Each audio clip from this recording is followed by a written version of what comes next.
The Vex Empire's grand fleet drifted through the void near the edge of human space. Commander Rax stood on the bridge of the flagship Dark Talon, watching his tactical display with confidence. 300 warships surrounded him, the largest invasion force the Vex had ever assembled. "Sir, we're detecting a single human vessel approaching," reported Navigation Officer Cole, his blue-scaled hands dancing over holographic controls. Rax's mandibles clicked in amusement. One ship?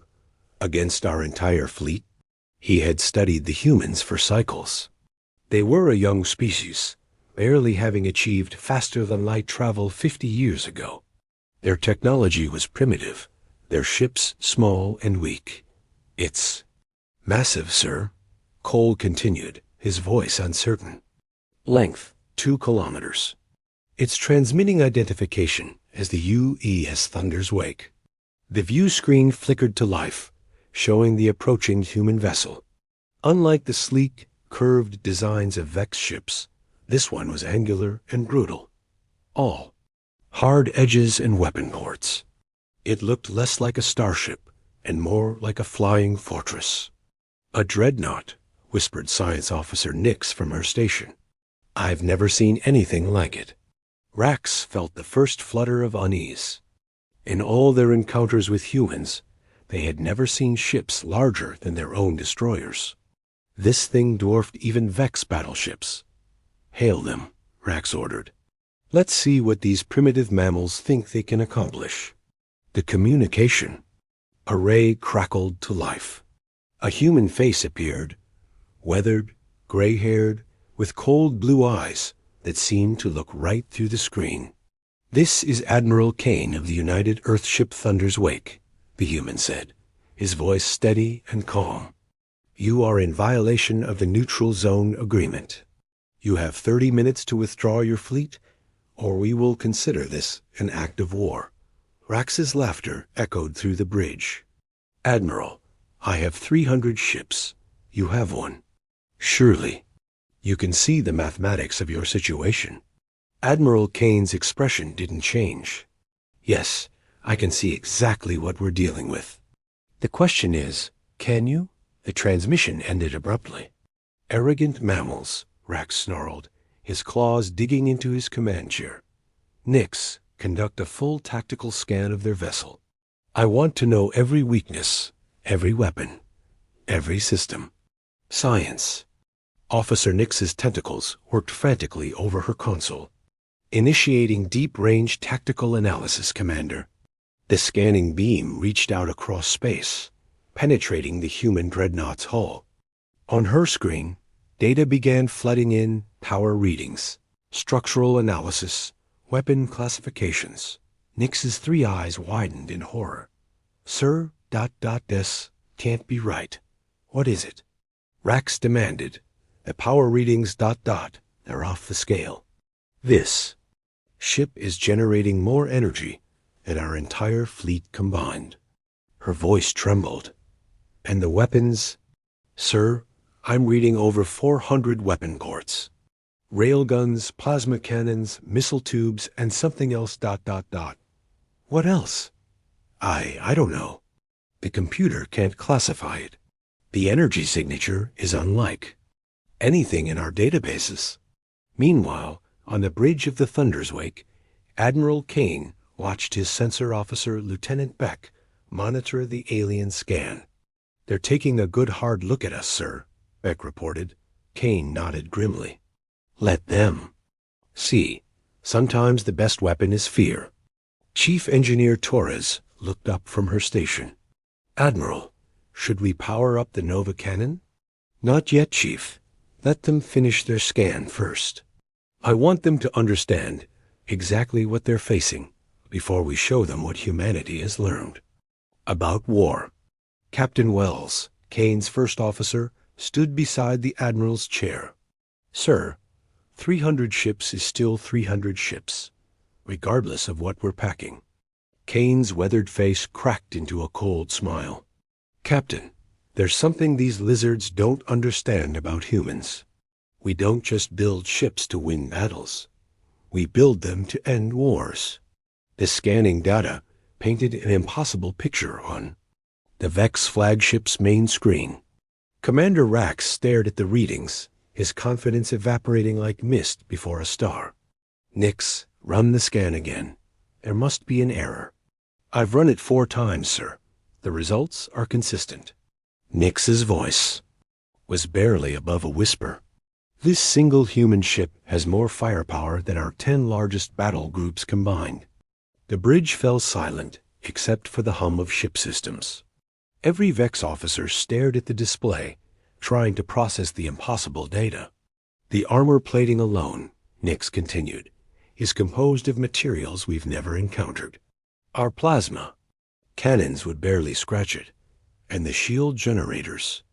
They're producing a defensive field strength that should be theoretically impossible. Navigation Officer Cole looked up from his console, his scales pale with fear. Sir, I'm detecting massive energy buildups in their weapon systems. Whatever that unidentified technology is, it's charging. Aboard the Thunder's wake, Admiral Kane stood before his tactical display, watching the alien fleet's formation begin to waver. Ships that had been arranged in perfect attack formation were now spreading out, creating distance. They're getting nervous, observed Captain Wells. Kane nodded. Phase 1 complete. They know what we're carrying now. He turned to his communications. Officer, Lieutenant Ross, open a channel to the Vex flagship. The screen flickered to life, showing Commander Rax's increasingly agitated face. I trust your scans have been educational, Kane said calmly. Rax's mandibles clicked rapidly, a sign of extreme distress that Kane had learned to recognize from intelligence briefings. What is that weapon? Our computers cannot classify it. Kane's expression remained neutral. That, Commander, is what happens when you threaten humanity's children.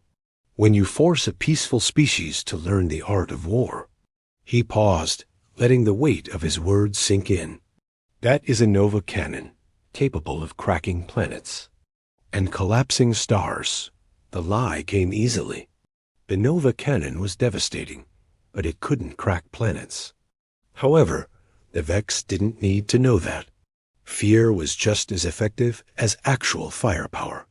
You're bluffing, Rax said, but his voice lacked conviction. Kane smiled coldly. Would you like to find out?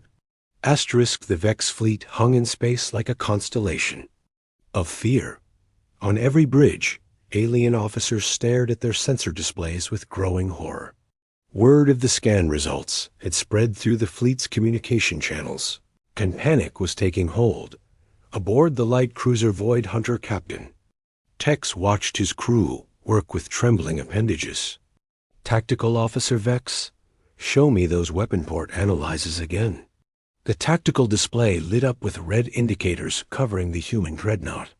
Each dot represented a weapon system capable of destroying Vex ships with single shots. Captain, Vex whispered, even if we all fired simultaneously, I don't think we could penetrate their shields before they obliterated half our fleet. On the heavy destroyer Star Render, Engineering Chief Dax studied the power output readings with disbelief. It's impossible, he muttered to his assistant. No reactor should be able to generate that much energy. Are humans working with technology beyond our understanding? Similar conversations were happening across the 300-ship armada. Veterans who had conquered dozens of worlds found themselves questioning everything they knew about warfare. Commander, Rax felt the weight of 300 crews looking to him for leadership, but he had no answers. The tactical computer kept running scenarios, and in every single simulation, the Vex fleet was annihilated. Sir, Cole reported, his voice shaking, I'm receiving private communications from fleet captains. They're requesting permission to withdraw. Cowards. Rax snarled, but his heart wasn't in it. He was considering the same thing. On the Thunder's wake, Admiral Kane watched the alien fleet's formation continue to deteriorate. Ships were pulling back, creating gaps in their battle lines. Admiral, Lieutenant Beck reported, were intercepting. Increased chatter in their communication channels. Computer translation indicates high stress levels and ... fear. Kane nodded grimly. He took no pleasure in terrorizing his enemies, but if it meant avoiding the slaughter of millions on both sides, it was a necessary evil. Chief Torres, begin the Nova Cannon's charging sequence. Make sure they can see the energy buildup. Aye, sir. Charging Nova Cannon. The massive weapon at the heart of the Dreadnought began to hum with barely contained power. Energy readings, visible to every Vex sensor in the fleet, climbed higher and higher. On the Vex flagship, Science Officer Nix watched her instruments in horror. Sir, that weapon is drawing enough power to level a continent. If they fire that at us, ... She didn't need to finish. Everyone on the bridge understood. The human Dreadnought hadn't been built just to fight battles. It had been built to end them before they could begin. The breaking point came when the Nova Cannon reached 60% charge. Science Officer Nix's scanner showed energy levels that defied everything the Vex understood about physics and warfare. Commander, she whispered, if that weapon fires, the energy release will be visible from 10 star systems away.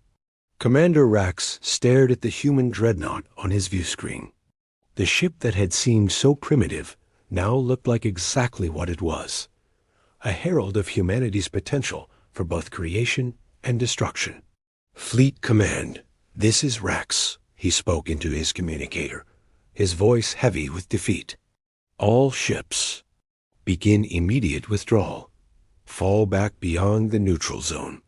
The order rippled through the armada like a wave of relief. One by one, the Vex ships began to turn away from Earth space, their engines igniting in desperate eagerness to put distance between themselves and the human Dreadnought. On the Thunder's wake, Admiral Kane watched the alien retreat with mixed emotions. Victory, yes, but also sadness. Another species had learned to fear humanity instead of respect them. Stand down the Nova Cannon, Chief Torres. Aye, sir. Nova Cannon powering. Down. Captain Wells approached the Admiral. Sir, should we pursue? Kane shook his head. No, Captain. We've made our point. Let them return to their empire with this story.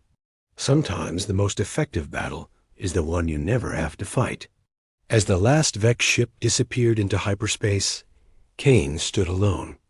On his bridge, looking out at the stars. Humanity had once dreamed of exploring the galaxy in peace, making friends among the stars.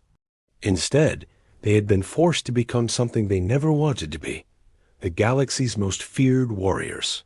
But if that's what it took to protect Earth, to protect the colonies, to ensure humanity's children could grow up free, then Admiral Kane would carry that burden gladly.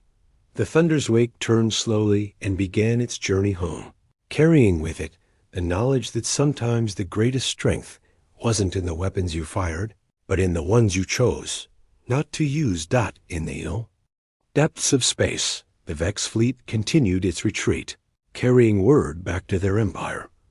Humanity was no longer the weak species they had thought. They were something far more dangerous, a people who had learned to turn their capacity for love into a weapon of unimaginable power.